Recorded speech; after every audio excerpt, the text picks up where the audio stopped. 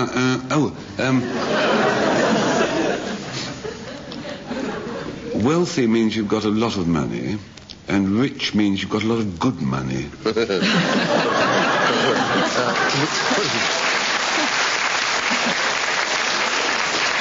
How long have you had it? Well, I think wealthy is supposed to be a non-you way of saying rich. That's right. Referring to money. That's what I wanted. A duke could be rich, but the self-made man tends to be called wealthy. Poor and skinned. Yes. One is occasional and the other is permanent. Now, Dilys Powell, great and large. Well, great can have a kind of aesthetic meaning, a great writer. Yes. It's not, and large means in size. Large is a physical word. Yes, that's right. Yes. And great can be a moral or aesthetic phrase. That's right. You don't talk about large Britain. But you talk about Great Britain, don't you, if you want to? Yes, this is it. Great is an emotive word, and large is much more factual, and great has undertones of importance or distinction. Large simply means you're pretty big. And now, Denis Norden, clever and intelligent. Well, I think that, again, is a kind of modish thing. But one would rather be called intelligent than be called clever, at least today. No, why? I think because intelligent, being called intelligent, particularly if you're not, has an undertone of being understanding and concerned, whereas clever has a feeling of being almost too clever by half. You know that thing, if all the good people were clever and all who were clever were good, this world would be better than ever we thought that it possibly could. But somehow it's seldom, if ever, that things work out just as they should, because the good are so rude to the clever and the clever so hard on the good.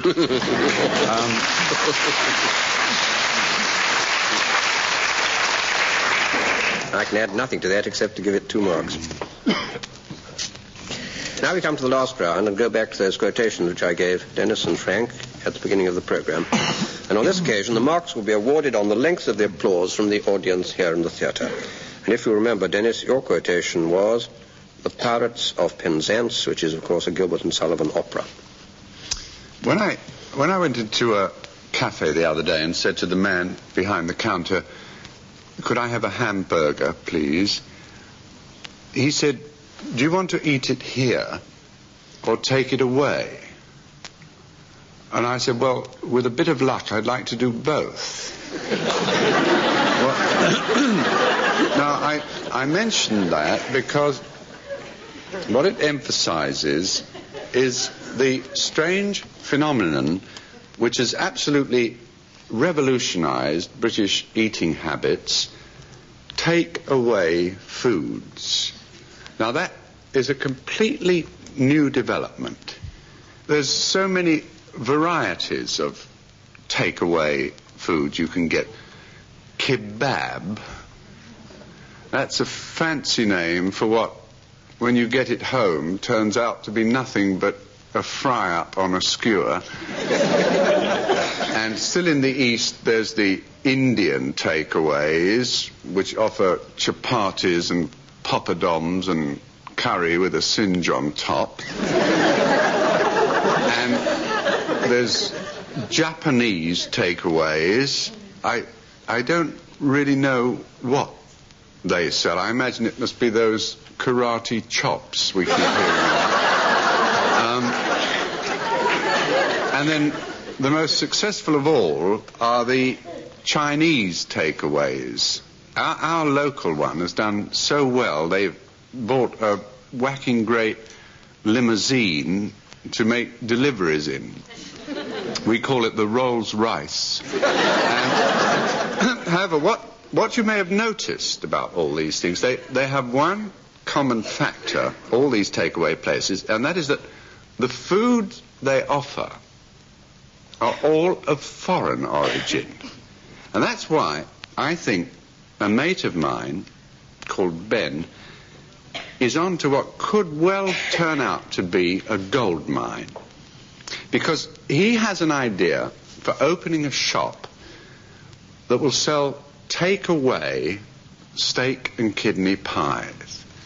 Real English steak and kidney pies, which are to be cooked by his elderly Aunt M and his elderly Aunt B. Now, unfortunately, his plans have suffered a setback. You see, like all simple, old-fashioned aunties, Auntie M and Auntie B will cook only with the very best ingredients. And where steak and kidney pie is concerned, that means the very best steak and the very best kidneys.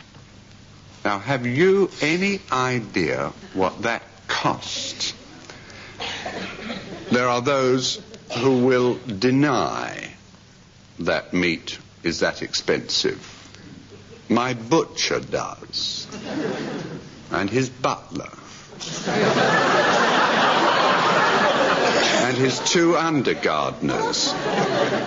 Nevertheless, there was a story in the paper the other day about a gang of thieves who broke into a Smithfield Market cold store, stole a quantity of fillet steak to the value of £68,000 and got away in a Volkswagen.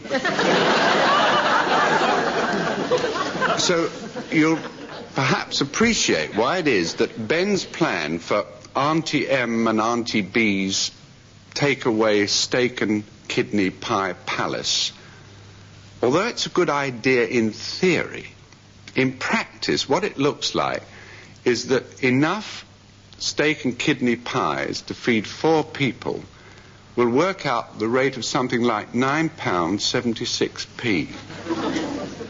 But the ironic thing is that my poor friend looks like losing a fortune on the very thing that made Gilbert and Sullivan gain a fortune. In other words, the pie rates of Ben's aunts.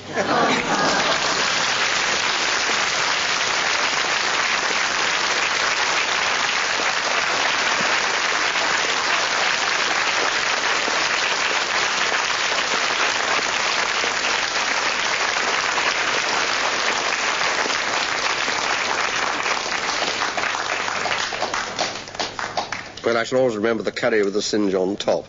And we now go back to Frank Muir with his quotation, if you remember. He who hesitates is lost, which I think is a very, very old proverb. I don't know how many people listening to this program. There must be literally dozens. are going to Ian and Cynthia Hope Willoughby's fancy dress party tomorrow. But if any of you are listening who are going, then I'm going to tell you something which will make somebody there happy. They have sort of schemes, and they always have this rule: you have to come as something. So this year the invitation came, and it was come as a sin. Well, I thought, I must be able to devise a costume immediately recognisable. So I paraded myself in front of my wife and said, "What are you going as?" And she said, "I'm going as Lust." And she showed me a costume. I must say it was pretty good. It was immediately recognisable after about an hour. And an explanation in writing. It was a pair of flame-coloured tights on which she'd embroidered, or was going to have embroidered, slogans like, "Kiss me quick, I'm nearly 40.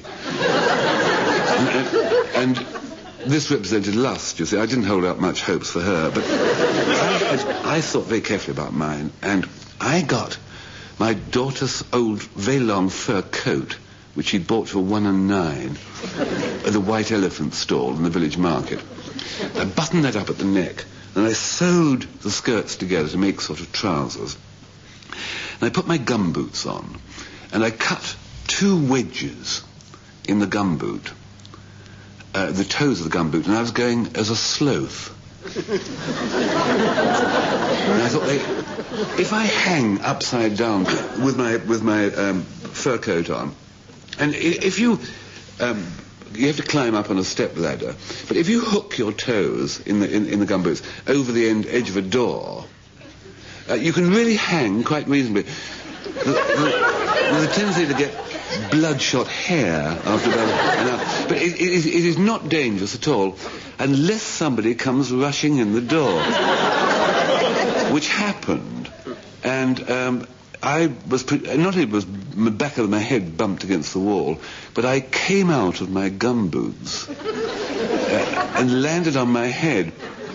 And when the doctor had given me sedatives, the twitchings. This was yesterday. The twitching stopped, but he said you mustn't go out. You must take it very calmly. It's okay to do my word because that's no problem. Just sitting there pretending you know things. He said, but you can't go tomorrow to the party. And I thought, well, I can't go. And I explained to my wife. I said, why did you come rushing in like that? She said the most terrible thing. So I took my red tights, my flame-coloured, lustful tights, through to be embroidered with "Kiss me quick, I'm nearly 40," to the woman who does all the fancy dress, a very nice little needlewoman of Cynthia's. And she'd delivered the wrong ones. And my wife hadn't got her flame tights embroidered with "Kiss me quick, I'm nearly 40." She'd got a voluminous pair of trousers with a slice of bacon stitched onto the kneecap. Obviously gluttony, you see. And her tights are gone. The fellow had obviously got hers. So she couldn't go to the party either. So neither of us are going to the party, which is absolutely marvellous. But if any of you in the audience tonight, or anybody listening is going to Ian and Cynthia's party tomorrow, that fat chap is going to have, who left his trousers with a slice of bacon, is going to have my wife's tights on. And you know who he's meant to be. So at least recognise him instantly and make his evening. All you've got to remember is the garment she was wearing. Flame tights embroidered. And so when you get in tomorrow night, look round all the company, and he who has her tights is Lust.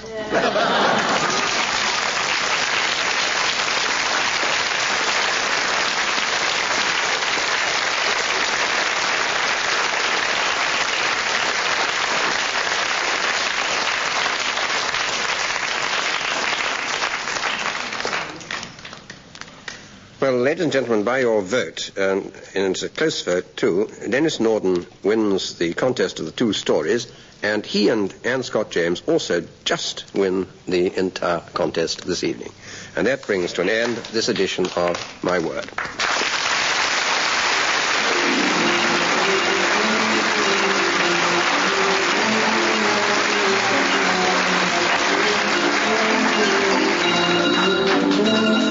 In My Word, Word, you heard Dilys Powell, Anne Scott James, Frank Muir and Denis Norden, introduced by Jack Longland, with questions compiled by Peter Moore. The programme was devised by Tony Shryan and Edward J. Mason and presented by the BBC.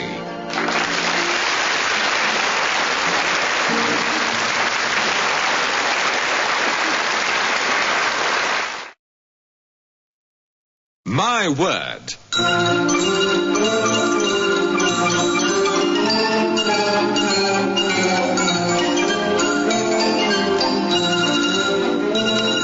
A panel game devised by Tony Shryan and Edward J. Mason. Dilys Powell and Frank Muir challenge Anne Scott James and Denis Norden in a game about words. And here's your chairman, Jack Longland.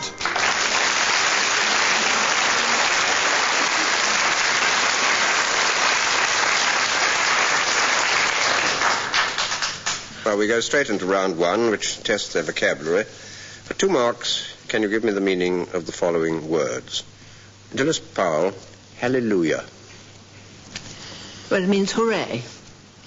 It means derivatively hooray, but you're not helping me terribly much so far, Howard. It's a bit more literally than that. Well, it means hooray in biblical terms. Yes, very biblical terms. It means sort of praise the Lord. Hello.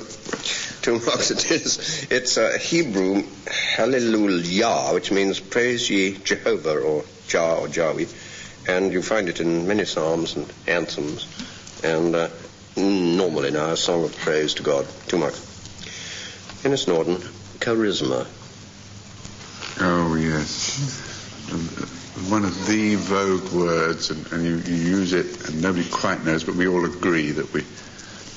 I remember the first time I heard it, it sounds like a Mexican swear word, actually. I remember in boys' books, Mexicans used to say sapristi, which they never say anymore, but in a man, it's a kind of undefined, possibly because it's indefinable, spiritual sort of aura that marks him out as a leader, the kind of men who wind up either as sort of tycoons or in vodka commercials. I think that's very good indeed, Denis. Not in television set commercials. It's a free gift or talent, and as Denis quite rightly said, originally it was a spiritual gift, and it can be used more loosely to mean flair or charm or ambience, any of those words. Curiously, it was used as charism first, I think, in 1641, so though it's become a vogue word, it goes back into English history. 2 marks. Anne Scott James, egregious. Well, I've always called that egregious, but I expect I'm wrong. It has an I after the G, and therefore it has to be makes it soft. All right. Well, Grex is Latin for a flock. Yes. So it means one who is singled out from the flock. Well done. And is therefore exceptional. It can be an exceptional outstanding out of the ordinary and so on. It's got a good and a bad meaning, in other words. 2 marks. Frank Muir, spatterdash. S-P-A-T-T-E-R. Spatterdash? No, spat. Spatterdash. D-A-S-H. If you take snuff in a car when you're driving...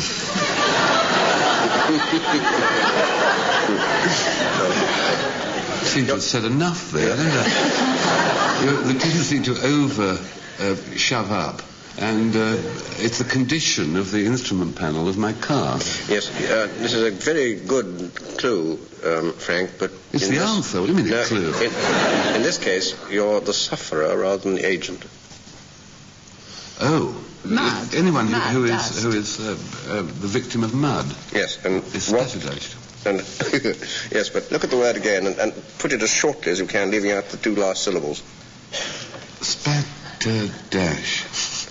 Ter? No. Ter. I'm sorry, and we'll leave out the last 2 syllables and keep the first. I stabbed is all I can do. You got the last. Spats. Well, round of applause for getting it without yourself. I don't know. I'm going to give you one. A spatterdash was a long gaiter of cloth, usually, worn to protect the stockings or trousers from mud splashes, particularly when you were riding. So that the word known more today is spats. derives from spatterdashes, but they're virtually sawn-off spatterdashes, only going that far up and not right up to the knee. One is a fairly generous mark. Executive thanks, Governor. Well, at this point, I give Frank and Denis a quotation to think about for their stories in the last round. And Frank, yours is, "Goodbye, Mr. Chips." And for you, Denis, "A time to be born and a time to die." And the second round is a round of unconventional definitions. These are fairly highly personalized definitions by well-known writers. For 2 marks, of what is the following a definition, and who so defined him, her, or it? We begin with Dilys Powell. He is commonly a wretch who supports with insolence and is paid with flattery. 18th century? Yes. 18th century. Now, Johnson. Yes, Johnson. Johnson. And what's he talking about? Who is he talking about? Who is he talking about? Johnson. Who's Johnson talking about? A patron. And why? Johnson had a peculiar hatred against patrons. The reason that he is insolent is that his patrons were insolent to the poets that they gave their patronage to, and all dedications to patrons were the most abysmal, crawling examples of flattery. Yeah. 2 marks. Well done, Frank.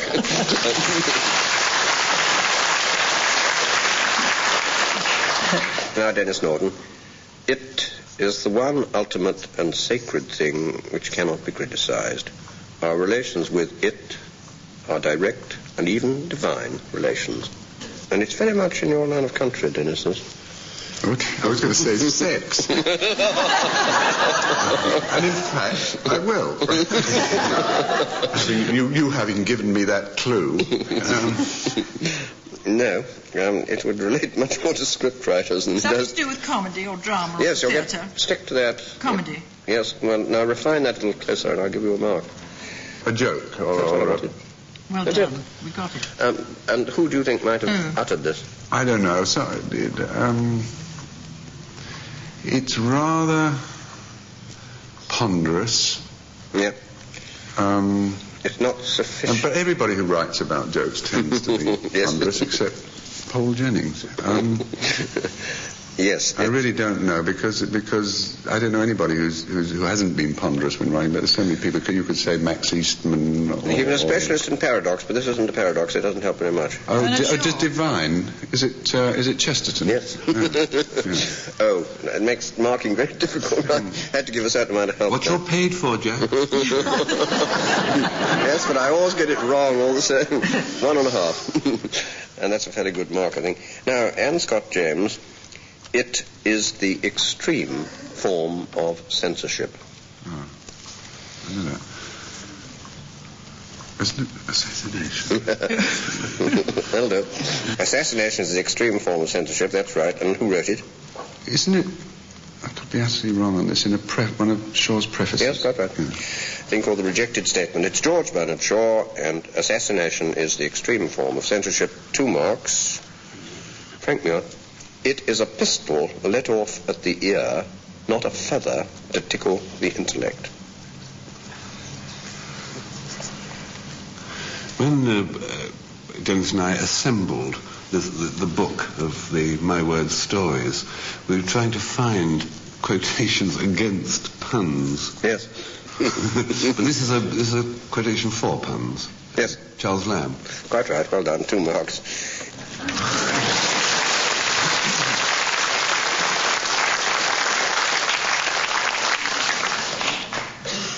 Next round is about origins and derivations, and this is a team effort, which means they can sort of cheat publicly instead of cheating privately.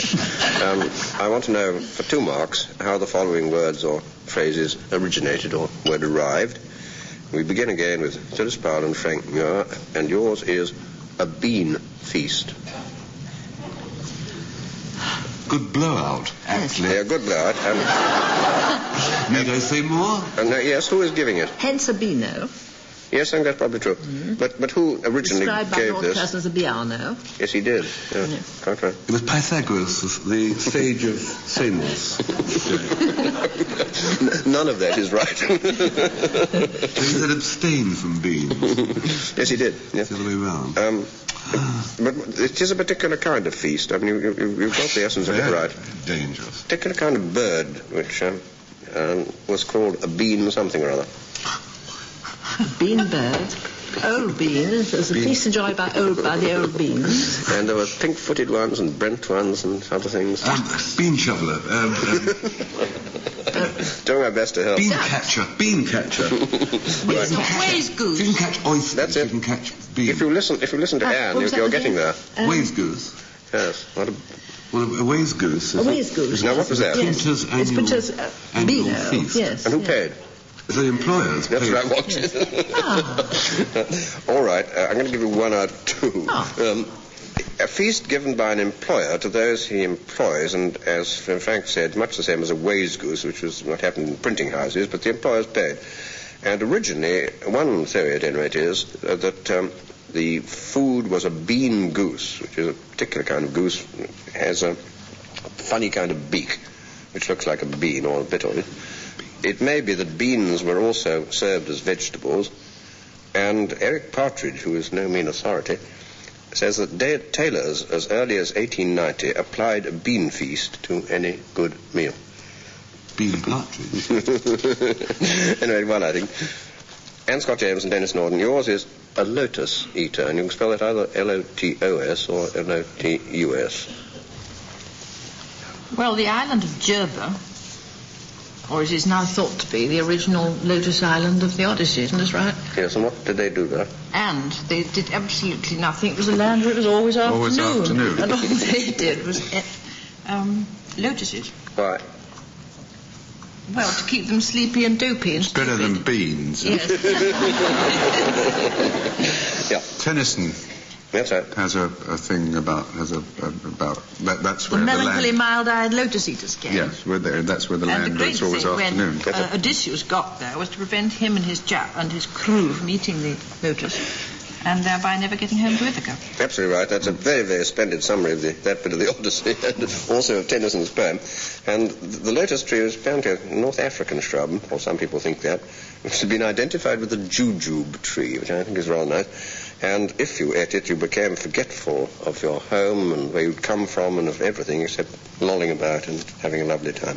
And that's the modern use of lotus eaters, usually abroad, living very expensively but not doing very much. Well, now we come to the last round, and we go back to those quotations I gave Frank and Denis at the beginning of the programme.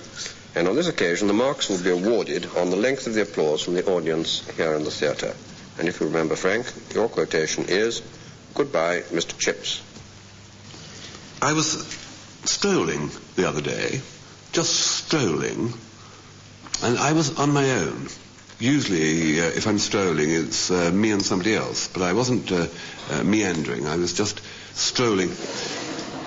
It was through Buckingham Palace Mews. I was just musing as I was walking. And I remember reaching the round pond, just pondering. And I went and had a hot tea at that round tea shop there in Kensington Gardens. And I remember exactly what I had. I had a hot fritter, and I had some 4 waffles with Canadian maple syrup on them. And I was very lonely and sort of sad about myself at the time. It's quite recently, actually. And I thought, this is how I'm spending my life. I'm frittering away my life, just waffling on radio program. And I'm not achieving anything. You know, if I could have been a dancer like Fred Astaire if I'd had the teeth. I could have been a singer like Tom Jones if I'd had the trousers. I always seem to be...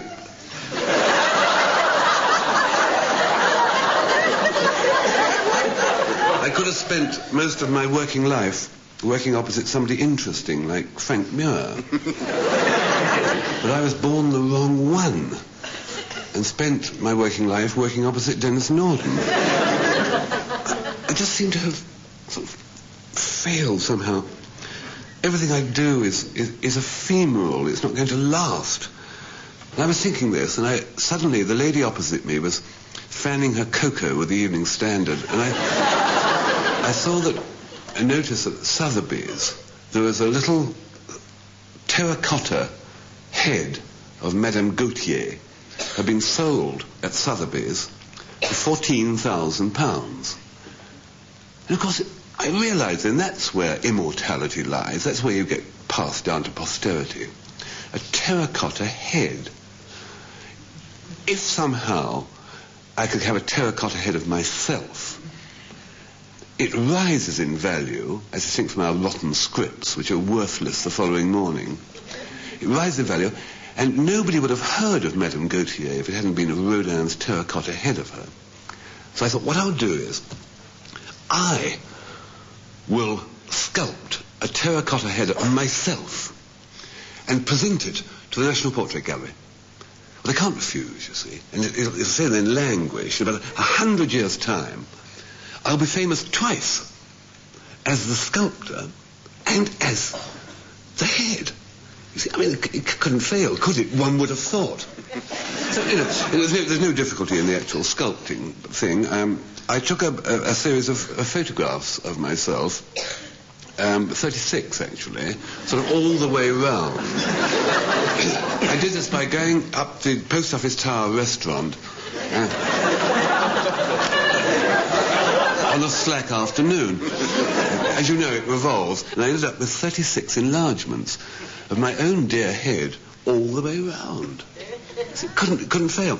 Terracotta was a bit of a worry. I didn't really know what it meant. I thought it was one of those particularly heavy-handed children's nurse.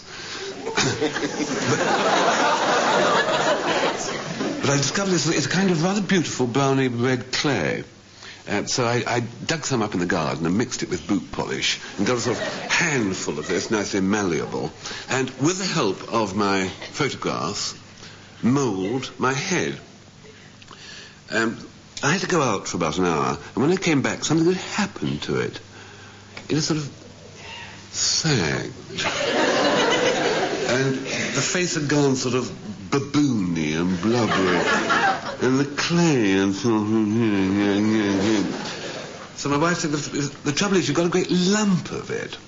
Why don't you do as you're doing pastry and fill it with dried peas, then put the thick top on, pinch it together as you do with pastry, and you've got the thing you can work on, and it won't sag. Which I did. And there it was. Photographs out. The toothpicks. Very good likeness. Into the oven. Well, we went to the pictures, because it would take about 4 or 5 hours to bake it hard. Anyway, by the time we got back, I reckoned the thing would either be a good terracotta image or it would have slumped even more. Now, something had happened in the interim. What had happened was my son had popped in. You see, because he's working now. He's in gainful employment. He's working down a hole in just near the Tower Bridge, an archaeological dig. And he pops home as often as he can, once or twice a week, with pockets full of filthy washing, and stands up in the bath and scrapes off Thames mud from his salient features and eats whatever he can find in the house, as long as it's hot and smothered in chips, and disappears with a laconic note on the kitchen table. Well, when we came back from the pictures, I made for the oven, and my wife said, hello, Jamie's been home, and he's eaten. And she said, hello, that's funny. I don't remember leaving out. By that time, I'd opened the oven door. It was empty. Suddenly, a dreadful realization dawns on me. I said, show me that note. By God, there it was in black and white. I knew what had happened now, so bang goes my posterity.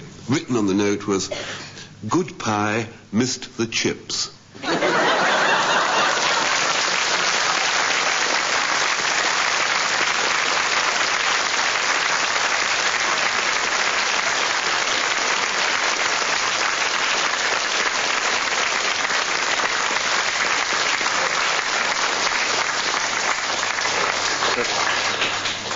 It's nice to remember that as far as I know, terracotta means cooked earth. I mean, it fits in with the story. But we go on to Denis Norden with his quotation, a time to be born and a time to die, which comes from the Bible in Ecclesiastes. Denis.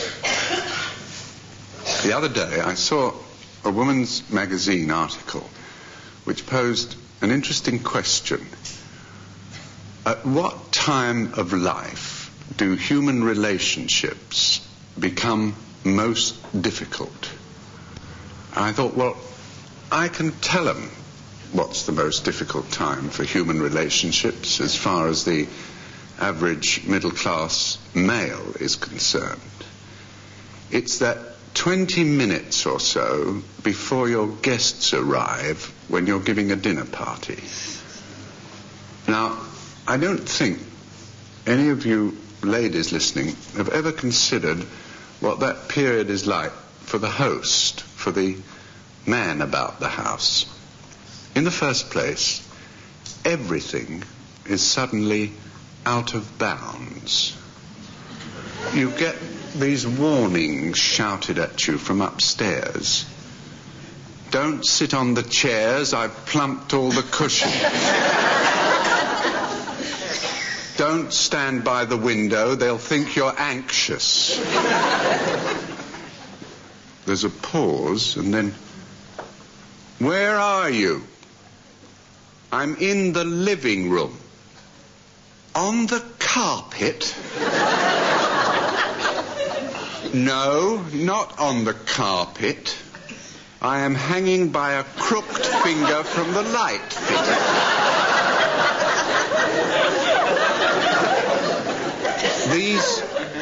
These long-range up and down conversations, by the way, they're another feature of this difficult 20 minutes. The reason for the to and fro shouting is that Madam insists on remaining upstairs until the very last moment. The thinking behind it, apparently, is that if she only puts her dress on when the doorbell rings, she avoids any possibility of premature creasing. You live with that. But you, however, sir, you lurk downstairs in this peculiar state of suspended animation. You see, you mustn't sit down, and there's nowhere you can stand up. Your whole domestic environment has become a sort of minefield. You know what I got once from upstairs? Did I hear ash dropping onto the rug?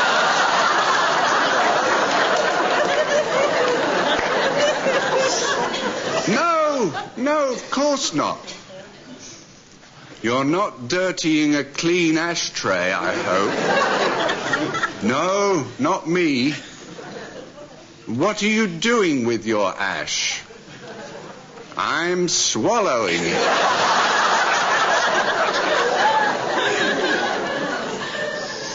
So perhaps now you can understand why I classify that 20 minutes before the guests arrive as the most difficult time in all relationships. In fact, I now divide dinner parties into two distinct time periods.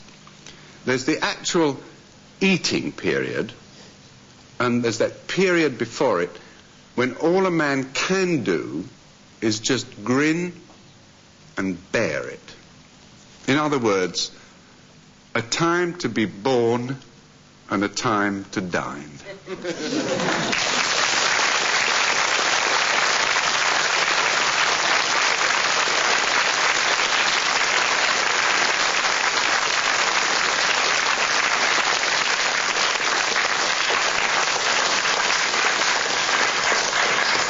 Well, that's an end to the English dinner party.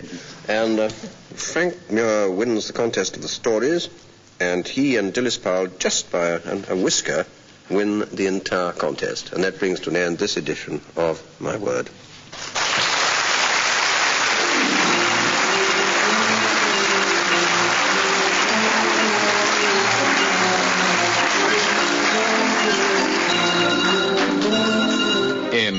Word, you heard Dilys Powell, Anne Scott James, Frank Muir and Denis Norden, introduced by Jack Longland, with questions compiled by Peter Moore. The programme was devised by Tony Shryan and Edward J. Mason and presented by the BBC.